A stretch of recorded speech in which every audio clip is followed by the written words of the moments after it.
Mbase sentencat e tilla marrë parasysh që është goditur uniforma, kur goditet uniforma është e dyta që është shumë e rëndësishme, është shumë e saktë ajo, megjithatë ne kemi pasur edhe raste të tjera ku janë privuar nga jeta pjesëtarët e Policisë Kosovës. E dyta që është shumë e rëndësishme, kemi shpërputhje deklaratave në fillim me rastin ku prokuria e Ferizajt kishte deklaruar, kishte dërguar dyshimin rreth një djegje të një lokali që tani vetë e ka kundërshtu. Dhe këto deklarimet e shpejta mu më bëjnë jo të mendoj mirë, posaçërisht elementi i tretë që është për mua mjaft i rëndësishëm, deklarata e ish gjyqtarit tani avokat Musa Koxheli, i cili tha se klienti i tij ka thënë që ka një alibi se s'ka qenë në atë kohë. Çfarë dihet për këtë grup?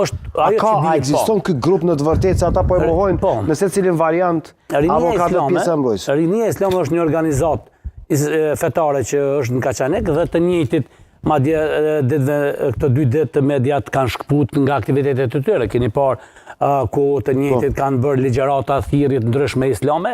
Në TikTok kryesisht. Kryesisht në TikTok janë nga Rinia Islame, një organizatë që kishte themeluar Lavdër Maxheri, mos ta harrojmë një fakt. Dhe se të njëjtit edhe parë nga publikimet që janë bërë kanë qenë të arrestuar në ndyshimin për veprat që kanë të bëjnë me organizim të aktiviteteve fetare.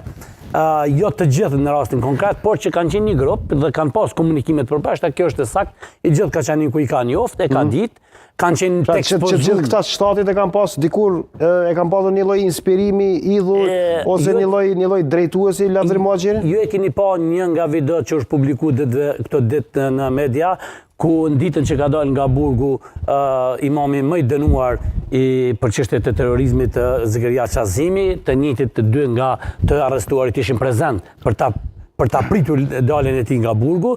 Dyshohet se të njëjtit kanë marrë pjesë edhe në aktivitetet që organizon tani më ky imam në regionin sidomos të Kaçanikut, Vitizë dhe Gjilanit. Është një zonë që kanë përmendur në të kaluarën që është e zonë e influencës së ekstremizmit dhe radikalizmit islam. Unë jam marrë seriozisht edhe në vazhdimsi me punën e ekstremizmit islam, derisa kam pas rastin të shkoj.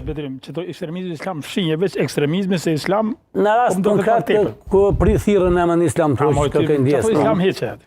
Me të drejtë se ekstremizmi është ekstremizëm, e kuptoj. Po ata pse po vendojnë? Po mos ta thotë fjalën ekstremizmi islam. Me të drejtë ekstremizmi është ekstremizëm, radikalizëm dhe fetar. Ata janë thirrur në drejtim. Në atë aspekt edhe i quajta. Islami është pak më shumë. Po. Në fal, aty po ta jo shumë drejt është pjesë e jotja dhe unë duhet të respektu se ju jeni përgjegjës edhe kompetent për këtë çështje. Ajo që mund të them, të njëjtit kanë qenë lupën e institucioneve drejtësisë, qoftë Agjencisë Kosovës për Inteligjencë apo edhe Drejtorisë kundër terrorizmit, janë trajtuar, dyshohet që kanë organizuar aktivitete të faljes namazit në vende të cilat s'kanë qenë të licencuara nga institucionet siç janë xhamit që janë nën përkujdesin dhe autoritetin e Bashkisë Islame të Kosovës, dhe se të njëjtit edhe një herë duhet përsërisë